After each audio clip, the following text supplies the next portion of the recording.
Fine children, ఈరోజు మనం Euclid's geometry గురించి తెలుసుకుందాం. అసలు ఈ యూక్లిడ్ అంటే ఎవరు? He is one of the great mathematician. ఆయన ఏం చేశారు? ఆయన ఏమని చెప్పాడు అంటే కనుక, మ్యాథ్స్లో చాలా మటుకు రిజల్ట్స్ని మనం లాజికల్ రీజనింగ్ లేదా ఆల్రెడీ ప్రూవ్ చేసిన థీరమ్స్లో ఉండే స్టేట్మెంట్స్ని యూజ్ చేసుకుని వీ కెన్ ప్రూవ్ ఇట్ అన్నది ఈయనే ఇంట్రడ్యూస్ చేశారు. He is called as the father of geometry. Okay, అసలు fine, what is Euclid's geometry? Euclid's జామెట్రీని మనం ఎలా డిఫైన్ చేస్తాం? The geometry of plane figures is known as Euclid's geometry. Okay my dear children, ఇప్పుడు మనం యాక్సిమ్స్ అంటే ఏంటి, యూక్లిడ్స్ యాక్సిమ్స్ అంటే ఏంటి, వాటి అర్థం, తర్వాత యూక్లిడ్ పోస్టులేట్స్ గురించి డిస్కస్ చేద్దాం. ఓకే ఫైన్, ఫస్ట్ అసలు యాక్సిమ్స్ అంటే ఏంటి? యాక్సిమ్స్ అంటే the basic facts which are taken for granted without proof for axioms. అంటే ఏంటి? మనం ఏదైనా సరే దానికి ఒక స్టేట్మెంట్ చెప్పామనుకోండి, దానికి ఎటువంటి ప్రూఫ్ అవసరం లేదు, they are the universal truths. అలాంటి స్టేట్మెంట్స్ని మనం యాక్సిమ్స్ అంటాం. సో యూక్లిడ్ చెప్పిన ఇంపార్టెంట్ యాక్సిమ్స్ ఏంటి? First one is things which are equal to the same things are equal to one another. First axioms చదువుతాను, దీని గురించి బ్రీఫ్ డిస్క్రిప్షన్ నేను మీకు తర్వాత చెప్తాను. If equals are added to the equals the wholes are equal. If equals are subtracted from the equals the remainders are equal. ఇలా Euclid's 5 యాక్సిమ్స్ చెప్పాడు. వీటన్నిటినీ కూడా మనం ఇన్ డీటెయిల్ ఇప్పుడు డిస్కస్ చేద్దాం. ఓకేనా? Okay, let's go. ఇప్పుడు మిగతా యాక్సిమ్స్ కూడా లిస్ట్ ఇక్కడ ఇచ్చాను. ఇప్పుడు ఒక్కొక్క యాక్సిమ్ మనం ఇన్ డీటెయిల్ డిస్కస్ చేసుకుందాం, సరేనా? Let's go for the first. ఇప్పటిదాకా మనం యాక్సిమ్స్ ఏంటో తెలుసుకున్నాం కదా, ఒక్కొక్కటి బ్రీఫ్లో డిస్కస్ చేద్దాం. ఫస్ట్ వన్ ఏంటి? Things equal to the same things are equal to one another. దాని అర్థం ఏంటి? సపోజ్ ఏ అనే వ్యక్తి దగ్గర 4 రూపీస్ ఉన్నాయనుకోండి, బి దగ్గర కూడా 4 రూపీస్ ఉంది. అంటే ఏంటి? ఏ దగ్గర ఎంత అమౌంట్ ఉందో బి దగ్గర కూడా అంతే అమౌంట్ ఉంది. అప్పుడు ఏమని రాయొచ్చు నేను?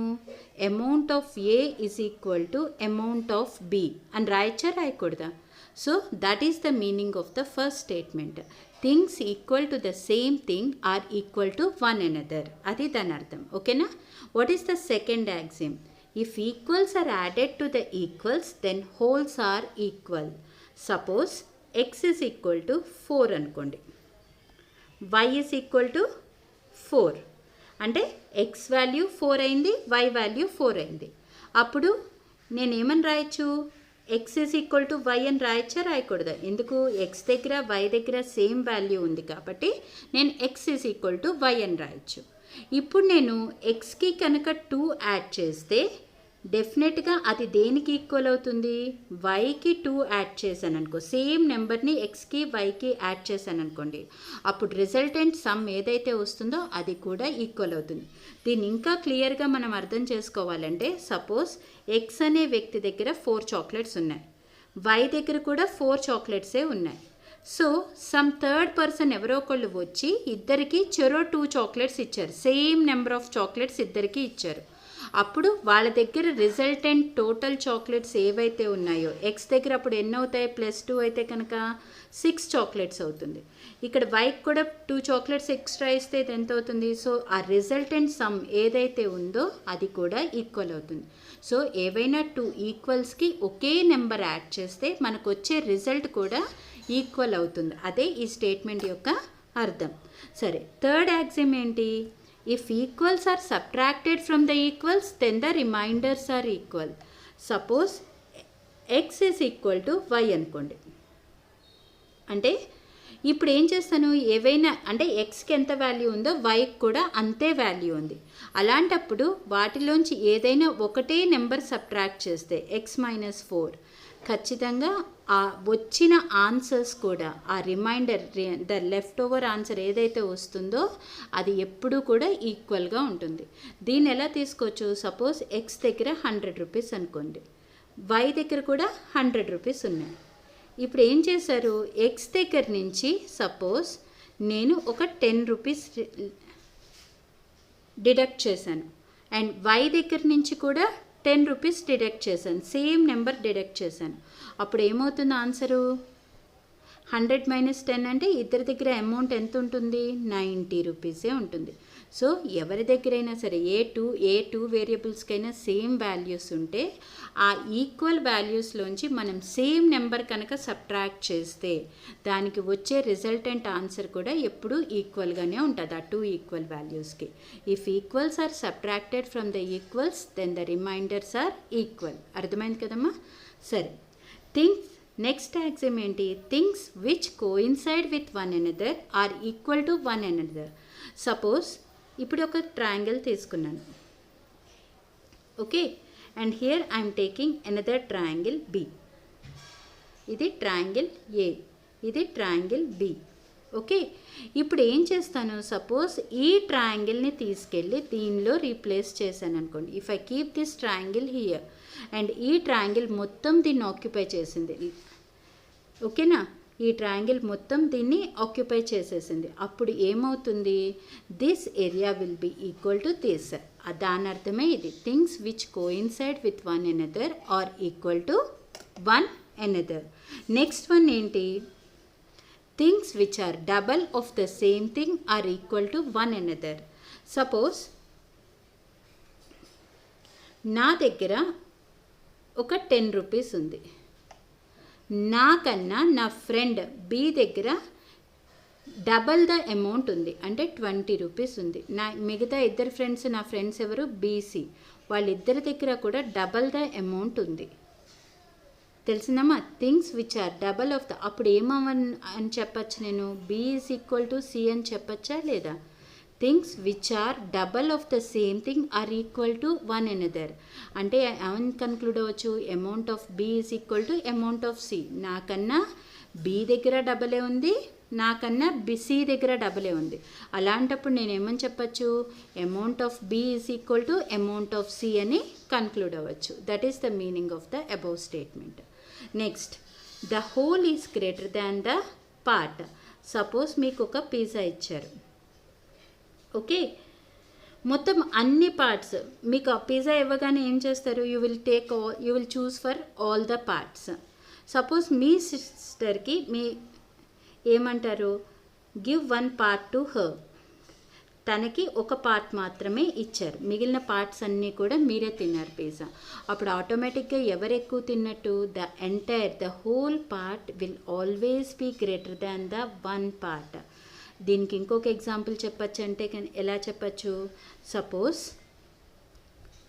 నా దగ్గర 100 రూపీస్ ఉంది, ఓకే, ఇంకొకళ్ళు ఏంటి? ఇంకొక అమ్మాయి దగ్గర ఎంత ఉంది? ఒక 20 రూపీస్ ఉంది. మొత్తం 100 రూపీస్ నా దగ్గర ఉంది, దాంట్లో వన్ పార్ట్ అయిన 20 రూపీస్ ఇంకొక అమ్మాయి దగ్గర ఉంది. So automatically my amount will be greater than the part of this amount. So ఇది దాని అర్థం, ఓకేనమ్మా? నెక్స్ట్ మీనింగ్ ఏంటి? Next axiom, things which are half of the same things are equal to one another. Suppose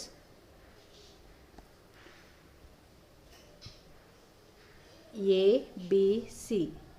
నా దగ్గర 100 rupees ఉంది. నా దగ్గర ఉన్న దాంట్లో హాఫ్ ద అమౌంట్ బి దగ్గర ఉంది, అంటే 50 రూపీస్ ఉన్నది బి దగ్గర. సి దగ్గర కూడా నా దగ్గర ఉన్న అమౌంట్లో హాఫ్ ఉంది, అంటే సి దగ్గర కూడా 50 రూపీసే ఉంది. అప్పుడు నేను ఎలా కన్క్లూడ్ అవ్వచ్చు?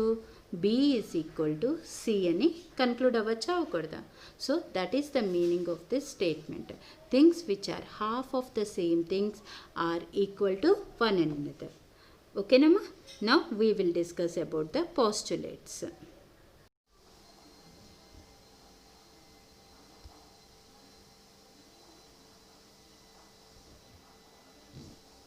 ఇప్పుడు పోస్టులేట్స్లో ఫస్ట్ పోస్టులేట్ గురించి డిస్కస్ చేద్దాం. ఏంటి first postulate? A straight line may be drawn from one point to any other point. దీని అర్థం ఏంటి? ఎక్కడైనా ఏదైనా 2 పాయింట్స్ తీసుకోండి, ఎక్కడైనా సరే తీసుకోండి. సపోజ్ ఏ అనే పాయింట్ ఇక్కడ తీసుకున్నాను, సమ్వేర్ ఇక్కడెక్కడో ఎం అనే పాయింట్ తీసుకున్నాను. సో ఎక్కడైనా 2 పాయింట్స్ తీసుకుంటే ఆ పాయింట్ నుంచి ఇంకొక పాయింట్కి, ఆ 2 పాయింట్స్కి we can draw a straight line. That is the meaning of this statement. A straight line may be drawn from one point to any other point. ఒక పాయింట్ నుంచి ఇంకొక పాయింట్ ఎక్కడైనా సరే ఆ పాయింట్కి we can draw one straight line. అది first postulate. Second postulate ఏంటి? A terminated line can be produced indefinitely. Suppose ఈ లైన్ ఇలా తీసుకున్నాను అనుకోండి, ఎల్ఎం అనే ఒక లైన్ తీసుకున్నాను. A terminated line can be produced అంటే ఏంటి? It can be extended indefinitely. ఎంత దూరమైనా సరే మనం ఇది ఎక్స్టెండ్ చేసుకోవచ్చు. That is the meaning of the second postulate. Okay, now what is the third postulate? A circle can be drawn with any centre and any radius. మనం ప్లేన్లో ఎక్కడైనా సరే సెంటర్గా తీసుకుని సర్కిల్ని డ్రా చేసుకోవచ్చు. You can take any radius. Suppose ఇక్కడ తీసుకుంటే S with 3 centimeters radius I can draw a circle, or with